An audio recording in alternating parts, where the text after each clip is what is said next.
Welcome to the version 1 SAM Teams series of short fireside chats. My name is Jason Pepper and I will be joined in these sessions by my colleague Brian Lavelle. In each of these videos we will take a few minutes to talk about all things software asset management and license optimization and highlight some of the license impacts caused by typical business compelling events or change. In this chat we'll discuss how businesses with an objective to reduce overall IT expenditure can avoid unnecessary software costs, optimize spend and reduce risk. So one of the things that we get asked a lot, especially in the current financial climate, is customers with a sizable IT spend, they're always looking to reduce that. Yeah. So where can they kind of turn to?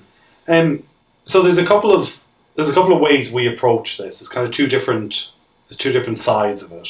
So it's what we refer to as optimization. So optimizing your licenses, optimizing your estate, and therefore optimizing what you're spending. The two different sides of it are, one is around actual reduction of cost. So we're spending £100,000 this year, next year we'll only spend 90,000, we've reduced it.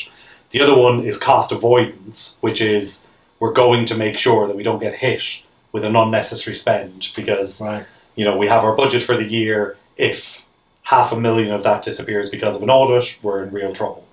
So we kind of approach them in two different ways.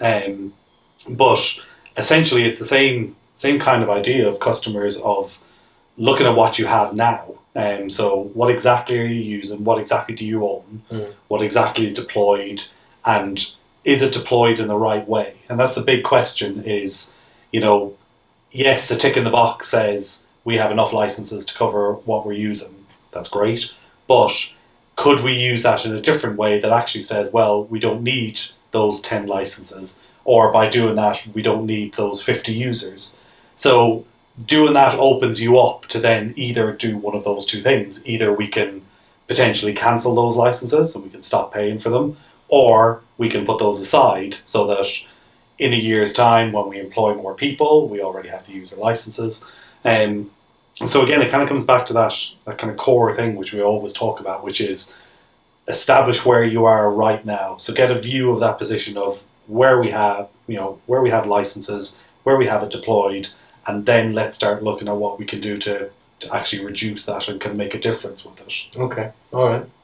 So is there anything specific that customers can do themselves, or is that something that they need external help? So customers can do it, and we see customers do it jointly in kind of both ways. So establishing the position, depending on the vendor, can be very useful to get an independent to have a look at it, just purely from, again, the kind of stuff we've talked about of having people that look after one vendor all day, every day, who are up to date with all the policy changes and contract changes and stuff like that, is invaluable when it comes to stuff like this, because they're the people who can look at it and say, well, actually, there's a very nuanced change that you can make in this area that would actually free up X number of licenses.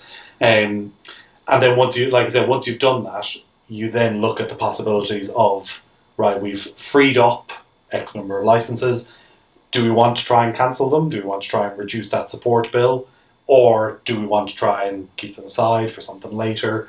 But the other kind of big thing is that having that view of your compliance position means that we know that at some point over the next year we're not going to get hit with a huge bill, and that's it's hard. It's sometimes hard to kind of put into context because it's an unknown. So it's not an X number that you can take out of the budget, but if you look at it as if you lost 20% of your budget because of an audit, how will that impact you? And it's probably going to have a massive impact. So that's a really key one as well. Right. So you've got the financial benefit, you've got the risk reduction benefit. Are there any other benefits? So the other one is it's part of the financial one, but it's reducing spend. That's, like I said, that's the key part of the conversation is how can we spend less money? And the answer is that by optimizing what you're doing, you can potentially spend less, or you can avoid spending more. There's subtle differences between the two, but they both come back to the same thing of a customer having more money available themselves rather than it kind of sitting with the vendor. So Okay. yeah, it's a really important one, especially in this kind of climate, is to make sure that you're getting at least £1 worth of value for every pound you spend on a license. Absolutely, sweating the asset. Exactly. Brilliant, thanks. No worries. This fireside chat is part of a series of chats covering a wide range of license topics, which you can find at our SAM YouTube playlist below. You can also review our content on LinkedIn by using the hashtag SAMVideoChat.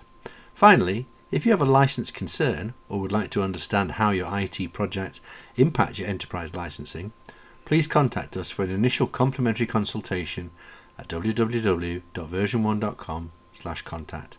Thank you.